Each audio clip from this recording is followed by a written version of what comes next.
Praise the Lord. സ്തോത്രം. ദൈവം മഹത്വപ്പെടുമാറാകട്ടെ. ഒരു പ്രാവശ്യം കൂടെ ദൈവസന്നിധിയിലായിരിക്കാൻ ഇടയാക്കിയല്ലോ.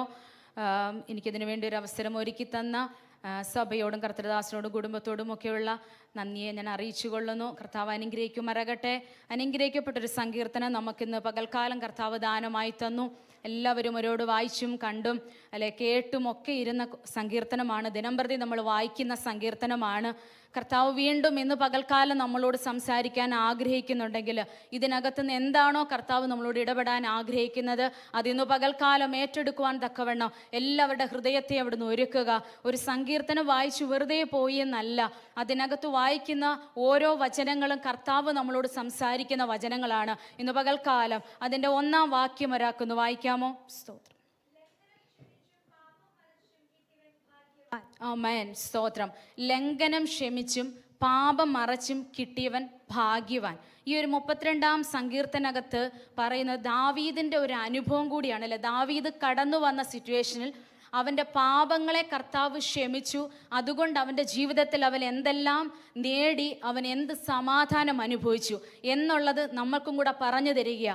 നമ്മുടെ ഇടയിലുള്ള കുറവ്, നമ്മുടെ ജീവിതത്തിനകത്തുള്ള പാപം, അത് ഏറ്റു പറയുന്നതിൽ കൂടെ നമ്മൾ എന്ത് സമാധാനമാണ് റിസീവ് ചെയ്യുന്നത്, എന്താണ് കർത്താവ് നമ്മളോട് സംസാരിക്കുന്നത്, അത് പാപം ഏറ്റു പറയുമ്പോൾ കർത്താവ് നമുക്ക് വേണ്ടി ചെയ്യുന്ന കാര്യങ്ങൾ, അതാണ് 32-ാം സങ്കീർത്തനത്തിൽ നമ്മൾ വായിക്കുന്നത് അല്ലെ. ദാവീദ് ദൈവസന്നിധിയിൽ പാപം ചെയ്തു അല്ലെ, അതെല്ലാവർക്കും അറിയാം അല്ലെ. ദാവീദ് പാപം ചെയ്തപ്പോൾ ആ പാപം ഒരു നിമിഷത്തേക്ക് അത് നല്ലതായിട്ട് തോന്നി. അവൻ്റെ ജീവിതത്തിൽ കടന്നു പോകുന്ന സിറ്റുവേഷനിൽ കുഴപ്പമില്ല, അവൻ്റെ ജീവിതത്തിൻ്റെ സുഖം നോക്കി അവൻ പാപം ചെയ്തപ്പോൾ അവിടെ നാഥാൻ പ്രവാചകനെ വിട്ട് ആ പാപത്തെ ബോധവൽക്കരിക്കാൻ വേണ്ടി പരിശുദ്ധാത്മാവ് കർത്താവ് പറഞ്ഞ ആലോചനയുമായി പ്രവാചകൻ വരുമ്പോൾ ആ കേൾപ്പിച്ച ദൂതിനകത്ത് ദാവീദ് അവിടെ വീണ് കരയുകയാണല്ലേ. അതിനകത്ത് കർത്താവ് ഒരു ശിക്ഷയും കൂടെ കർത്താവ് കൊടുക്കുക. ഇന്നതുപോലെ നീ എൻ്റെ സന്നിധിയിൽ പാപം ചെയ്തത് കൊണ്ട് നിന്റെ തലമുറമേൽ അതിൻ്റെ ശാപം വരുമെന്നല്ലേ. കർത്താവ് ആ സമയത്ത് ദാവീദ് അത് ഏറ്റെടുത്തു. ദൈവസന്നിധിയിൽ നെടുമ്പാട് വീടുവാൻ തുടങ്ങിയല്ലേ. ഉപവാസത്തോടും പ്രാർത്ഥനയോടും കൂടെ കർത്താവിൻ്റെ സന്നിധിയിൽ ആ പാപങ്ങൾ ഏറ്റുപറയാൻ തുടങ്ങി. ദൈവമക്കളെ, നമ്മുടെ ജീവിതത്തിൽ നമ്മൾ ഒരുപാട് ജീവിത സാഹചര്യങ്ങളിൽ മനുഷ്യരാണ്, തെറ്റുകുറ്റങ്ങൾ എല്ലാവർക്കും വരാം. നമ്മൾ പാപങ്ങൾ പലപ്പോഴും ചെയ്യുന്നു. ഒരു പക്ഷേ നമ്മുടെ പ്രവൃത്തിയിലായിരിക്കാം, ഒരു സംസാരത്തിലായിരിക്കാം, ഇടപാടുകളിലായിരിക്കാം. പക്ഷെ അതിനകത്ത് വരുന്ന തെറ്റ് നമ്മൾ തിരിച്ചറിഞ്ഞ് അതിൽ ക്ഷമ ചോദിക്കുമ്പോഴാണ് അവിടെ ദൈവത്തിൻ്റെ പ്രവൃത്തി വെളിപ്പെടുന്നത് അല്ലേ. അതുകൊണ്ട് തന്നെ നമ്മുടെ പാപത്തെ മറച്ചു വെക്കാനല്ല, നമ്മുടെ പാപത്തെ ഏറ്റുപറഞ്ഞ് ഉപേക്ഷിക്കാനാണ് നമ്മളോട് കർത്താവ് ഈ സങ്കീർത്തനത്തിൽ കൂടെ വായിക്കുന്നത് അല്ലേ. അതിനകത്തെ 5-ാമത്തെ വാക്യം ഒന്ന് വായിക്കാമോ? ഞാൻ എൻ്റെ പാപം നിന്നോട് അറിയിച്ചു, എൻ്റെ അകൃത്യം മറച്ചതുമില്ല. എൻ്റെ ലംഘനങ്ങളെ യഹോവയോട് ഏറ്റുപറയുമെന്ന് ഞാൻ പറഞ്ഞു, അപ്പോൾ നീ എൻ്റെ പാപത്തിന്റെ കുറ്റം ക്ഷമിച്ചു. ആമേൻ. സ്തോത്രം. അവിടെ എപ്പോഴാ ക്ഷമ വന്നേന്ന് വെച്ചാൽ പാപം ദൈവത്തോട് അറിയിക്കാൻ തക്കവണ്ണം ഇടയായി തീർന്നു. നമ്മുടെ പാപത്തെ നമ്മൾ മറച്ചു വെച്ചാൽ അവിടെ ക്ഷമ കിട്ടത്തില്ല. നമ്മുടെ ലൈഫിൽ മുമ്പോട്ട് നമ്മൾ പോകുമ്പോൾ നമ്മൾ വിചാരിക്കും ഓക്കെ, ഇറ്റ്സ് ഓക്കെ, ഇത് കുഴപ്പമില്ല, ഇങ്ങനെയൊക്കെ അങ്ങ് പോകാമെന്ന് വിചാരിക്കും.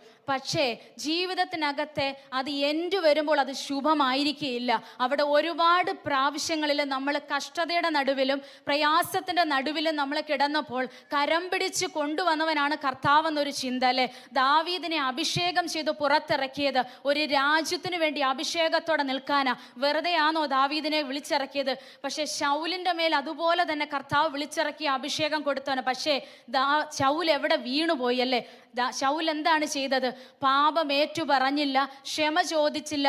അതുകൊണ്ട് അവൻ്റെ രാജ്യത്വം നഷ്ടമായി. പക്ഷേ യഥാർത്ഥത്തിൽ അഭിഷേകം വീണ ദാവീദിന് അത് തിരിച്ചറിഞ്ഞു. കർത്താവ് അവനോട് ഓർപ്പിച്ചപ്പോൾ അവൻ്റെ പാപത്തെ തിരിച്ചറിയുവാനും ഏറ്റുപറയുവാൻ ഇടയായി തീർന്നു. ഇന്ന് പകൽക്കാലം പരിശുദ്ധാത്മ ശക്തമായി നമ്മളോട് പറയുന്നത് ഒന്നാണ്, നമ്മുടെ ഭാഗത്തിൽ നമ്മുടെ ജീവിതത്തിൽ തെറ്റുകൾ സംഭവിച്ചിരിക്കാം. പക്ഷെ ഇന്ന് പകൽക്കാലം നമ്മൾ ദൈവസന്നിധിയിലായിരിക്കുമ്പോൾ കർത്താവിൻ്റെ സന്നിധിയിൽ ഒന്ന് ഏറ്റുപറയാൻ തയ്യാറാണെങ്കിൽ നിന്റെ ലംഘനങ്ങളെ മായ്ക്കുന്ന ദൈവം ഇന്നു പകൽക്കാലം നിന്നോട് സംസാരിക്കുക. നിന്റെ ചെറിയ തെറ്റുകളായിരിക്കാം, ചെറിയ കുറവശങ്ങളായിരിക്കാം. പക്ഷേ അതാരും മനുഷ്യരപ്പുറത്തിരുന്ന ഒരാളോട് പറയാനല്ല, നിന്റെ ഭാര്യയോടോ ഭർത്താവിനോടോ മക്കളോടോ നീ പറഞ്ഞു നിന്നിരിക്കാം. പക്ഷേ നിനക്കു വേണ്ടി യാഗമായി തീർന്ന സ്വന്തം പുത്രന്റെ വേദനകൾ ഓർക്കാതെ വേണം യേശു കർത്താവിനെ നമുക്ക് വേണ്ടി തന്ന ദൈവത്തെ ഓർക്കുക. പിതാവായ ദൈവത്തിന്റെ സ്നേഹം ഇന്ന് പകൽക്കാലം നമ്മുടെ ഹൃദയത്തിനകത്ത് ചിന്തിക്കുന്നുണ്ട്. ചെയ്യുന്നുണ്ടെങ്കിൽ നമ്മൾ ഓർക്കുന്നത് മറ്റുള്ളവയല്ല. ഒരുപക്ഷെ ഞാനത് ഏറ്റു പറയുമ്പോൾ അത് എനിക്കൊന്നും കുറഞ്ഞു പോകുന്നില്ല. ദൈവത്തിൻ്റെ സന്നിധിയിൽ നീ ഒന്ന് മുട്ടുമടക്കാൻ തയ്യാറാണെങ്കിൽ നിന്റെ പാപങ്ങളെ കർത്താവ് ക്ഷമിക്കുക, നിന്റെ കുറവ് വശങ്ങളെ കർത്താവ് ക്ഷണിക്കുക. കാരണം നിന്റെ മേൽ അഭിഷേകം വീണവനാ, നീ അഭിഷേകം പ്രാപിച്ചവനാ. നിന്റെ തലമേൽ വീണിരിക്കുന്ന അഭിഷേകം നഷ്ടപ്പെടുത്തി കളയുവാനുള്ളതല്ല. നിന്നെ കണ്ടതുകൊണ്ടാ, ഒരു രാജ്യത്വം നഷ്ടപ്പെടുത്താനല്ല നിന്നെ അഭിഷേകം ചെയ്ത് ഇറക്കിയത്. ഇന്ന് പകൽക്കാലം പരിശുദ്ധാത്മാ പറയുന്നത്, ചെറിയൊരു തെറ്റുകൊണ്ട് ആ രാജ്യത്വം നഷ്ടപ്പെടുവാൻ നീ ഇടയാക്കരുത്. അതിനൊരു സാവകാശം നമ്മൾ കൊടുക്കാൻ ഇടയാക്കരുത്. നമ്മൾ ചെയ്യേണ്ട ഒരു വിഷയം, പാപങ്ങളെ ഏറ്റുപറയണം, അത് ദൈവത്തോട് അറിയിക്കണം. കർത്താവെ, രാവിലെ മുതൽ വൈകിട്ട് വരെ നിൽക്കുന്ന സമയത്തിനകത്ത് ഈവനിങ്ങിൽ വന്നൊന്ന് മുട്ടുമടക്കുമ്പോൾ, അപ്പാ എൻ്റെ ഭാഗത്ത് നിന്ന് ഒരു കുറവ് വന്നുപോയി, ഞാൻ ഇന്ന വ്യക്തിയോട് സംസാരിച്ചത് ഇത്തിരി കടുപ്പമായി പോയി, അവിടെ ഹേർട്ട് ചെയ്യുന്ന രീതിയിലാണ് ഞാൻ പറഞ്ഞത് എന്ന് പറഞ്ഞ് കർത്താവിൻ്റെ സന്നിധിയിലൊന്ന് മുട്ടുമടക്കാൻ തയ്യാറാണെങ്കിൽ നിനക്ക് വേണ്ടി കർത്താവ് ഇറങ്ങി വരും. നിന്റെ വിഷയത്തിനകത്ത് നീ കൊടുക്കുന്ന വില എന്താണോ അതിനകത്ത് ദൈവത്തിൻ്റെ പ്രവൃത്തി വെളിപ്പെടുന്നത്. ഇന്ന് പകൽക്കാലം നമ്മൾ വെറുതെ കേട്ടുപോകുവാനല്ല, ഇന്ന് പകൽക്കാലം വെറുതെ ഒരു സങ്കീർത്തനം വായിച്ചു എന്നല്ല, ഇതിനകത്തുകൂടെ നമ്മളോട് ഓരോരുത്തരോടും കൂടിയ കർത്താവ് സംസാരിക്കുന്നത്. ദാവീദിന്റെ ജീവിതത്തിൽ അവൻ ഒരുപാട് അലഞ്ഞു, ഒരുപാട് ശൗലിനെ പേടിച്ച് ഒരുപാട് ഗുഹകളിലും അവൻ്റെ ജീവിതത്തിൽ ഓട്ടമായിരുന്നു ഒരുപാട് നാളുകൾ. പക്ഷേ അവനെ കർത്താവ് അഭിഷേകം ചെയ്ത് ഇറക്കിയവന് തെറ്റിപ്പോകുവാനല്ല, മടങ്ങി വന്ന് ദൈവത്തിൻ്റെ പാദപീഠത്തിൽ ഏറ്റുപറയാൻ തയ്യാറായപ്പോൾ അവനെ കർത്താവ് ചേർത്തുകൊണ്ടോ അല്ലെ, അവന് നേരെ നിന്ന് ശത്രുവിനെ അവനൊന്നും ചെയ്യേണ്ടി വന്നില്ല, കർത്താവ് ഭൂമുഖത്ത് നിന്ന് മാറ്റിക്കളഞ്ഞു. അതുകൊണ്ട് നമ്മുടെ എതിരെ നിൽക്കുന്ന ശത്രുവിനെ നമ്മൾ എതിർക്കാനല്ല, അവരോട് പോയി വാക്കുകൊണ്ട് മുട്ടാനല്ല, അവരോട് പോയി ശക്തി കൊണ്ട് എതിർക്കാനല്ല, മുട്ടുമേലിരിക്ക്, നിനക്ക് വേണ്ടി പ്രവർത്തിക്കുന്ന ഒരു ദൈവമുണ്ട്. ഇന്ന് പകൽക്കാലം ദൈവമക്കളെ പരിശുദ്ധാത്മാ ശക്തമായി ഇടപെടുക, കുറവുകളെ ഒന്ന് ഏറ്റുപറയാൻ. അല്ലെ, ഇന്ന് പകൽക്കാലം അല്ലെ പാട്ടിൽ കൂടെ നമ്മളോട് കേൾപ്പിച്ചതുപോലെ കൃപയെന്നല്ലാതെ ഇന്നിവിടെ നിൽക്കുവാൻ നമുക്ക് പറയാൻ ഒരു യോഗ്യതയുമില്ല. എനിക്കിവിടെ നിൽക്കാൻ ഒരു യോഗ്യതയുമില്ലാത്തവള, പക്ഷെ കൃപയൊന്നല്ലാതെ ഒന്നുമില്ല. എവിടേക്കോ പാപങ്ങൾ വന്നുപോയി, തെറ്റുകൾ വന്നുപോയപ്പോൾ ദൈവസന്നിധിയിൽ ഒന്ന് മുട്ടുമടക്കുമെങ്കിൽ ഇന്ന് പകൽക്കാലം പരിശുദ്ധാത്മാവിന് നിങ്ങളോട് ഉറപ്പ് പറയാൻ കഴിയോ, ദാവീദിനോട് ക്ഷമിച്ച കർത്താവ്, ഹല്ലേലൂയ, അതിനും അപ്പുറമായി നിനക്ക് വേണ്ടി യാഗമായി തീർന്ന ഒരു യേശു കർത്താവ് നിന്റെ പാപങ്ങൾക്ക് നടുവിലിരുന്ന് മധ്യസ്ഥ അണഞ്ഞുകൊണ്ടിരിക്കുക. നിനക്ക് ഒരു നഷ്ടവും കർത്താവ് ഇതുവരെയും വരുത്തിയില്ലല്ലോ. ചെറിയ ചെറിയ കഷ്ടങ്ങളിൽ കൂടെ കടന്നു പോകേണ്ടി വന്നതല്ല ഉള്ളു, നിനക്ക് നഷ്ടമൊന്നും കർത്താവ് വരുത്തിയില്ലല്ലോ. അപ്പോൾ ദൈവസന്നിധിയിൽ ഒന്ന് ഇരിക്ക്, എനിക്ക് വേണ്ടി യാഗമായി തീർന്ന കർത്താവെ, ഞാൻ ഇന്ന പാപം എന്നിൽ വന്നുപോയി, വാക്കുകൊണ്ട് കുറവ് വന്നുപോയി, അപ്പാ എന്നോട് ക്ഷമിക്കണമേന്ന് ഇന്ന് പകൽക്കാലം പറയുവാൻ തയ്യാറാണെങ്കിൽ, നീ പറയുന്നത് അപ്പുറത്തിരിക്കുന്ന ആൾ കേൾക്കുന്നില്ല, നിന്റെ കൂട്ടു സഹോദരങ്ങളോ കൂടെയുള്ളവരോ കേൾക്കുന്നില്ല, അവരാരും അറിയണ്ട. ആരും അറിയാതെ രഹസ്യത്തിൽ ചെന്ന് നമ്മുടെ രഹസ്യത്തിൽ കാണുന്നൊരു കർത്താവുണ്ട്, നമ്മുടെ ഹൃദയങ്ങളെ ആരായുന്നൊരു ദൈവമുണ്ട്. ഇന്ന് പകൽക്കാലം പരിശുദ്ധാത്മാവിന്റെ കരത്തിലൊന്ന് കൊടുക്ക്, നിനക്ക് വേണ്ടി ഇറങ്ങി പ്രവർത്തിക്കുന്ന ദൈവം ഇന്ന് പകൽക്കാലം ഇവിടെ വന്നിട്ടുണ്ട്. അല്ലെങ്കിൽ ദാവീദിന് പറയുവാൻ കഴിയും, അവനല്ലേ, നമ്മൾക്ക് നമ്മുടെ ജീവിതത്തിൽ ഒരുപാട് തെറ്റുകൾ നമ്മൾ പലപ്പോഴും റിപ്പീറ്റഡ്ലി ചെയ്തിട്ടുള്ള ഒരുപാട് തെറ്റുകളുണ്ടല്ലേ. കർത്താവെ ക്ഷമ ചോദിക്കുക, ഇന്ന തെറ്റ് വന്നുപോയി, പക്ഷെ വീണ്ടും റിപ്പീറ്റഡ്ലി ചെയ്തതുണ്ടല്ലേ. പലപ്പോഴും ജീവിതത്തിനകത്ത് ക്ഷമ ചോദിച്ചത് തന്നെ വീണ്ടും വീണ്ടും ചെയ്ത അനുഭവങ്ങളുണ്ടായിരുന്നു. പക്ഷെ എന്നിട്ടും കർത്താവ് നിങ്ങളോട് എന്താ ചെയ്തത്? ക്ഷമിച്ചു, വീണ്ടും വീണ്ടും ക്ഷമിച്ചു. പക്ഷേ ഇത് എന്നും ക്ഷമയുണ്ടാകുമെന്ന് വിചാരിക്കരുത്.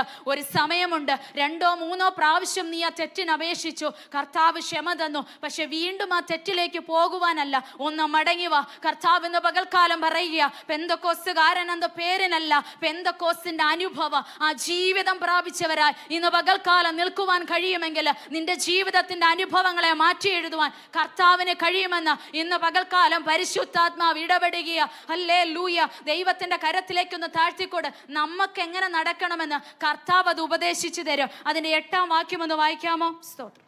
ഞാൻ നിന്നെ ഉപദേശിച്ച് നടക്കേണ്ടുന്ന വഴി നിനക്ക് കാണിച്ചു തരും, ഞാൻ നിന്റെ മേൽ ദൃഷ്ടി വെച്ച് നിനക്ക് ആലോചന പറഞ്ഞു തരും. ആമേൻ, സ്തോത്രം. നമ്മൾ എങ്ങനെയാ നടക്കേണ്ടിയെന്ന് മനുഷ്യനല്ല ആലോചന പറയുന്നത്, നമ്മുടെ കൂട്ട നിൽക്കുന്നവരല്ല, നീ ഇങ്ങനെ പോ, നിനക്ക് ഇങ്ങനെ പോയാൽ ഒരു നന്മ ഉണ്ടാകും, അല്ല. അവരുടെ വാക്ക് കേട്ട് സഞ്ചരിക്കുവാൻ അല്ല ഒരു ദൈവ പൈതലെ. നമ്മുടെ റൂട്ട് പോകണമെങ്കിൽ, നേരെ പോകണമെങ്കിൽ പലപ്പോഴും വഴിതിരിച്ചു വിടാൻ പലരും കാണും. പക്ഷെ അവരുടെ വാക്കുകളല്ല, അത് കേട്ടിട്ട് അവരോട് എതിർത്ത് പറയാൻ, അത് കേട്ടിട്ട് മിണ്ടാതിരുന്ന് ദൈവസന്നിധിയിലൊന്ന് വന്ന് കർത്താവിൻ്റെ സന്നിധിയിൽ ഒന്ന് മുട്ടുമടക്കി, കർത്താവെ ഇന്ന ആലോചന ഞാൻ കേട്ടു, പക്ഷെ അതിന് നടുവിലാണോ ഞാൻ മൂവ് ചെയ്യേണ്ടത്? എന്നോട് കർത്താവ് ഒന്ന് ഇടപെടണേ അപ്പ എന്ന് പറയുമ്പോൾ നിനക്ക് റൈറ്റ് ആയിട്ടുള്ള വേ കർത്താവ് കാണിച്ചു തരും. ഇന്ന് പകൽക്കാലം ദൈവത്തിൻ്റെ കയ്യിലൊന്ന് ഏൽപ്പിച്ചു കൊടുക്കാമോ? കർത്താവ് കാണിച്ചു തരുന്നത്, ഉപദേശിച്ചു തരുന്നതുമായ വഴിയിൽ കൂടെ നടക്കുമ്പോൾ നിനക്കൊരിക്കലും തിന്മ വരികയില്ല. ഒരു പക്ഷെ കുറച്ച് ദൂരം സഞ്ചരിക്കേണ്ടി വരുമല്ലേ? പ്രവാചകൻ പറയുന്നത് പോലെ ദർശനത്തിനൊരു അവധി വെച്ചിരിക്കുക, അത് സമാപ്തിയിലേക്ക് ബന്ധപ്പെടും. ഒരു കാലയളവ് വെച്ചിട്ടുണ്ട്, ഒരു അവധി. ആ അവധിയുടെ നടുവിൽ നമ്മൾ ഒരു പക്ഷേ കുശവന്റെ കയ്യിലിരിക്കുന്ന കളിമണ്ണ് പോലെ ഒന്ന് കടന്നു പോകേണ്ടി വരും. പക്ഷെ നിന്നെ തകർക്കാനല്ല, നിന്നെ ഒടുക്കിക്കളയുവാനല്ല, കർത്താവിൻ്റെ കരത്തിലാണ് നീ ഇരിക്കുന്നത്. ആ കുശവന്റെ പാത്രം കയ്യിലിരിക്കുമ്പോൾ അത് ആരുടെ കയ്യിലാണെന്ന് ഓർത്താൽ മതി. നീ ഉടഞ്ഞു പോകും, ഒരു പക്ഷെ ഉടഞ്ഞു കാണും, പക്ഷെ നിന്നെ ഒന്ന് പുതുക്കി പണിയുന്ന കരത്തിലാ. ഇന്ന് പകൽക്കാലം പരിശുദ്ധ ശക്തമായി ആരോടൊക്കെ ദൂത് പറയുക. നീ പലപ്പോഴും ജീവിതത്തിൽ ഉടഞ്ഞിട്ടുണ്ട്. ദൈവ പൈതലെ ഏൽപ്പിച്ചുകൊണ്ട് നീ ഉടയുമ്പോഴും ആരുടെ കരത്തിലാണെന്ന് അല്ലെങ്കിൽ ഒന്ന് ചിന്തിച്ചാൽ മതി. കുശവന്റെ കയ്യിലാ കളിമണ്ണിരിക്കുന്നത്. കുശവൻ കളഞ്ഞിട്ട് പോകുന്നവനല്ല, അതിന്റെ പണി തീർക്കാതെ കുശവൻ മാറിപ്പോകത്തില്ല. ഇന്ന് പകൽക്കാലം പരിശുദ്ധാത്മ ശക്തമായി ഇടപെടുക. നിന്റെ ജീവിതത്തിൽ കടന്നു പോകുന്ന അവസ്ഥകളിനകത്ത് നിന്നെ തനിച്ചിട്ടിട്ട് പോകുന്ന ദൈവമല്ല ദൈവമക്കളെ. നിന്നെ കരുതി ഉടഞ്ഞതിനെ പണിഞ്ഞെടുത്ത് നിന്നെ നല്ലൊരു പൊൻപാത്രമാക്കി അത് ഉപയോഗിക്കാൻ പാകത്തിന് നിന്നെ കൊണ്ടുവരുന്ന ദൈവത്തിന്റെ കരത്തിലാണ് നീ. നിന്റെ പാപങ്ങളും തെറ്റുകളും എന്ന് ഇന്ന് പകൽക്കാലം നീ ഏറ്റുപറയാൻ തയ്യാറാണെങ്കിൽ നിനക്ക് വേണ്ടി പ്രവർത്തിക്കുന്ന ദൈവത്തിന്റെ കര ഇന്ന് പകൽക്കാലം ഇറങ്ങി വന്നിട്ടുണ്ടെന്ന് പരിശുദ്ധാത്മാവ് ശക്തമായി പറയുക. ദൂതകൾ ഏറ്റെടുത്ത് പ്രാർത്ഥിക്കുവാൻ തയ്യാറാണെങ്കിൽ നിന്റെ ജീവിതത്തിനകത്ത് ഇന്ന് പകൽക്കാല കർത്താവിന്റെ ഒരു പ്രവൃത്തി വെളിപ്പെടുമെന്ന് പരിശുദ്ധാത്മാവ് ഓർമ്മിപ്പിക്കുക. നിന്റെ തെറ്റേറ്റു പറഞ്ഞത് കൊണ്ട് നിനക്കൊരു കുറവ് വരത്തില്ല, നിനക്കൊന്നും നഷ്ടപ്പെടാനില്ല. പക്ഷെ നേടുവാനുള്ളതോ വലുതാ. ഒരു നിത്യത നിനക്ക് വേണ്ടി കാത്തിരിപ്പുണ്ട്. ഈ ലോകത്തിലെ ജീവിതം ഇന്നല്ലെങ്കിൽ നാളെ തീരും അല്ലെ? അനേകർ ചെറുപ്രായമെന്നില്ല, കൊച്ചു കുഞ്ഞുങ്ങളെന്നില്ല ഈ ലോകത്തിൽ നിന്ന് ദിനം പ്രതി മാറ്റപ്പെട്ടുകൊണ്ടിരിക്കുക. നമ്മുടെ കൺമുൻപിൽ നമ്മൾ പലപ്പോഴും കാണുമ്പോൾ ദൈവ പൈതലേ, നാളെ ഒരു ദിവസം നമ്മൾക്കുണ്ടോ എന്ന് അറിയത്തില്ല. അടുത്ത നിമിഷം നിൽക്കുന്ന നിപ്പിൽ നമ്മൾ നിൽക്കുമോ എന്നറിയത്തില്ല. നാളെ വീണ് കിടന്നാലും ഹല്ലേലൂയ ദൈവസ്ഥലം നമുക്ക് പറയുവാൻ കഴിയണം, എൻ്റെ രാജ്യത്ത് എൻ്റെ കർത്താവിങ്കല ഞാൻ പ്രാപിക്കാൻ പോകുന്ന രാജ്യത്ത് അത് എനിക്ക് വേണ്ടി സുരക്ഷിതമാണെന്ന് പറയുവാൻ കഴിയുന്നൊരു ദൈവ പൈതല. ഹല്ലേലൂയ. ആ വിജയത്തിലേക്ക് എത്തുന്നത് ദാവീദിനത് പറയുവാൻ കഴിഞ്ഞു. അവൻ്റെ ജീവിതത്തിൽ അവന് വിജയം കണ്ടെത്തുവാൻ കഴിഞ്ഞു.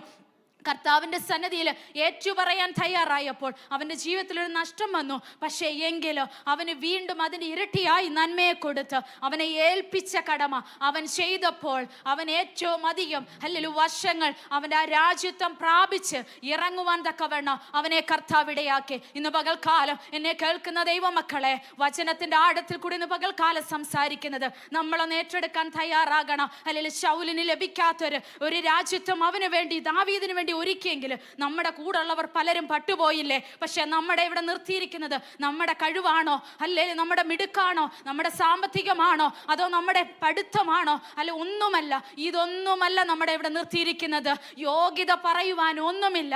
പക്ഷെ കർത്താവ് പറയുന്ന നിന്റെ ഭാഗത്തൊരു ചെറിയ തെറ്റുണ്ടെങ്കിൽ ഇന്ന് പകൽക്കാലം ചെറുതോ വലുതോ അതൊന്നും കർത്താവിന് വിഷയമല്ല. നമുക്ക് വേണ്ടി മധ്യസ്ഥയണയുന്ന ഒരു കർത്താവ് ഇന്നും ജീവിക്കുന്നുണ്ട്. ഹല്ലേലൂയ. ഓരോ പ്രാവശ്യവും വെട്ടിക്കളയുവാൻ വേണ്ടി കർത്താവ് കോടാലി എടുക്കുമ്പോൾ ഹല്ലേലൂയ ദൈവം പറയുക, കർത്താവേ ഒരു പ്രാവശ്യം കൂടെ നിൽക്കട്ടെ, വെട്ടണ്ട, അവൻ ഒന്നും കൂടെ നോക്കാമെന്ന് ദയയോടെ കാത്തു പരിപാലിക്കുന്ന ദൈവത്തിന്റെ കര. ഹല്ലേലൂയ. ഇന്ന് പകൽക്കാലം നമ്മളോട് ഇടപെടുകയാ. കർത്താവിന്റെ പാദപീഠത്തിലേക്ക് ഒന്നും മടങ്ങുക. ലംഘനങ്ങളെ മറച്ചു വെക്കുന്നവന് ശുഭം വരികയില്ല, അവ ഏറ്റുപറഞ്ഞു ഉപേക്ഷിക്കുന്നവനോ കരുണ ലഭിക്കുമെന്ന് നമ്മളോട് കർത്താവ് ഇടപെടുക. ഇന്ന് പകൽക്കാലം നമ്മുടെ കുറവുകളെ ഏറ്റുപറഞ്ഞ് ദൈവസന്നിധിയിൽ നിന്ന് താണിരിക്കാൻ തയ്യാറാണെങ്കിൽ ദൈവമക്കളെ, ഇന്ന് നിനക്ക് വേണ്ടി പ്രവർത്തിക്കുന്ന കരമാ. ഇന്ന് നിനക്ക് വേണ്ടി, നാളെയല്ല, ഇന്ന് നിന്റെ വിഷയത്തിനകത്ത് മറുപടി ലഭിക്കേണ്ട വിഷയങ്ങളുണ്ടെങ്കിൽ ഇന്ന് പകൽക്കാലം കർത്താവ് നിനക്ക് വേണ്ടി ഇറങ്ങും. ദൈവത്തിന്റെ പാദപീഠം നിനക്ക് വേണ്ടി ഒരുക്കുവാൻ തയ്യാറാകും. കർത്താവിന്റെ സന്നിധിയിൽ ഈ വചനങ്ങളെ ഒന്ന് ഏൽപ്പിച്ചു കൊടുക്കുക. നിനക്ക് നടക്കേണ്ടുന്ന വഴി കർത്താവ് കാണിച്ചു തരും. നീ മറിഞ്ഞു വീഴുവാൻ അല്ലെങ്കിൽ താഴെ വീണു പോകുവാൻ കർത്താവ് അനുവദിക്കത്തില്ല. കർത്താവ് കാണിച്ചു തരുന്ന വഴി, ദൃഷ്ടി വെച്ച് ആലോചന പറഞ്ഞു തരും. നിന്റെ കൂടെ ദൃഷ്ടി വെച്ച് ആലോചന പറയാൻ പകുതി വഴി ആൾക്കാർ കാണും. പക്ഷെ എൻ്റെ വരെ കാണുമോ? നിനക്കൊരു കഷ്ടം വരുമ്പോൾ, ഒരു ഭാരം വരുമ്പോൾ, വേദനയുടെ ഞരക്കത്തിലായിരിക്കുമ്പോൾ, അല്ലേലും നിനക്കൊരു ഇടിവ് സംഭവിക്കുമ്പോൾ ആരും കാണത്തില്ല. ദൈവമക്കളെ, നമ്മുടെ കൂടെ നിൽക്കുന്ന ഒരു അരുമനാഥന കർത്താവേ ഉള്ളൂ. ഇന്ന് പകൽക്കാലം പറയുക, നിന്റെ കൂടെ നിൽക്കുന്നവർ പലരും നിന്നെ തള്ളിക്കളയോ, പക്ഷെ തള്ളിക്കളയാത്ത ആ നാഥന്റെ കര ഹല്ലേലൂയ നിന്നെ നിത്യതയിൽ എത്തിക്കുമെന്ന് ഇന്ന് പകൽക്കാലം പരിശുദ്ധാത്മാവ് ഇടപെടുക. കേൾപ്പിച്ച വചനത്തിനകത്ത് ഒരു നിമിഷം നിങ്ങൾ തലകളെ വണക്കാൻ തയ്യാറാണോ? ഇന്ന് പകൽക്കാലം ദൈവമക്കളെ, പരിശുദ്ധാത്മാവ് എന്നിലൂടെ സംസാരിക്കുന്നത് ഞാനൊന്നൊരു വ്യക്തിയല്ല, ഒരു മുഖാന്തരമായി ഞാനിവിടെ നിൽക്കുന്നതേ ഉള്ളൂ. ഹല്ലേലൂയ. പരിശുദ്ധാത്മാവിന് ഇന്ന് പകൽക്കാലം നിങ്ങളോട് സംസാരിക്കാനുണ്ട്. നിന്റെ വേദന അറിഞ്ഞ് ഇന്ന് പകൽക്കാലം ഇറങ്ങി വന്ന ദൈവത്തിന്റെ സന്നിധിയിൽ നീ ഇന്ന് ഏൽപ്പിച്ചു കൊടുക്ക. കർത്താവേ, അങ്ങയുടെ കരത്തിലേക്ക് സമർപ്പിക്കുന്നപ്പ ഞങ്ങളുടെ പാപങ്ങളെയോ തെറ്റുകളെയോ കുറവുകളെയോ ഇന്ന് പകൽക്കാലം ഏറ്റുപറഞ്ഞ് ദൈവത്തിന്റെ പാദപീഠത്തിലേക്ക് തരുന്നപ്പ ഈ വചനം ഞങ്ങളോട് സംസാരിച്ചതുപോലെ ഹല്ലേലൂയ ആരാ ഭാഗ്യവാനെന്ന് ഹല്ലേലൂയ വചനം ഞങ്ങളോട് സംസാരിച്ചതുപോലെ ഞങ്ങളുടെ ലംഘനങ്ങളെയോ തെറ്റുകളെയോ ഹല്ലേലൂയ നിമിഷത്തിൽ ഞങ്ങൾ ഏറ്റുപറയുന്ന കർത്താവേ, ഞങ്ങൾക്ക് വേണ്ടി പ്രവർത്തിക്കുവാൻ കർത്താവ് ഇന്ന് പകൽക്കാലം ഞങ്ങളുടെ മധ്യത്തിൽ ഇവിടെ ഇറങ്ങി വന്നിട്ടുണ്ടെന്ന്. നിടഞ്ഞടഞ്ഞ വഴികളെ ഹല്ലേലൂയ നിനക്ക് വേണ്ടി ഒടുക്കി കളയുമെന്ന് വാദിവെച്ച ശത്രുവിന്റെ പദ്ധതികളെ ഇന്ന് പകൽക്കാലം യേശുവിന്റെ അധികാരമുള്ള നാമത്തിൽ അതിനെ ബ്രേക്ക് ചെയ്യുക. ഉടകനരാധനവനവ ശബ്ദൽ പ്രൗഢരാധന റീവലവലവ ശബ്ദൽ പ്രൗഢരാധന അടകം ധേനരവനവ ശബ്ദൽ പ്രൗഢരാധന പിതാവിന്റെ സന്നിധിയിൽ ഏൽപ്പിച്ചു കൊടുക്കാൻ തയ്യാറാണെങ്കിൽ ഇന്ന് പകൽക്കാലം നിന്നോട് സംസാരിക്കുന്ന കർത്താവിന്റെ ഇമ്പസര റിഖാമനധന രേതലവലവ ശബ്ദ പ്രൗഢരാധന റീഗത്തനാജകന റംദൽ പ്രൗഢരാധന റീഗത്തനാജകന മുൻപോട്ടുള്ള വഴിയെ തടഞ്ഞു വെച്ചിരിക്കുന്ന ശത്രുവിന്റെ പദ്ധതികളുണ്ട്. പക്ഷേ നീ ഒന്ന് ഏൽപ്പിച്ചു കൊടുക്ക. നിന്റെ ജീവിതത്തിലെ കുറവുകളെ ഒന്ന് തിരിച്ചറിഞ്ഞ് മുട്ടുമടക്കാൻ തയ്യാറാണെങ്കിൽ അടഞ്ഞ വാതിലുകളെ ഇന്ന് പകൽക്കാലം പരിശുദ്ധാത്മാവ് തുറക്കുമെന്ന് ഹല്ലേലൂയ എന്ന് പകൽക്കാലം ഹല്ലേലൂയ കർത്താവ് ഓർമ്മിപ്പിക്കുക.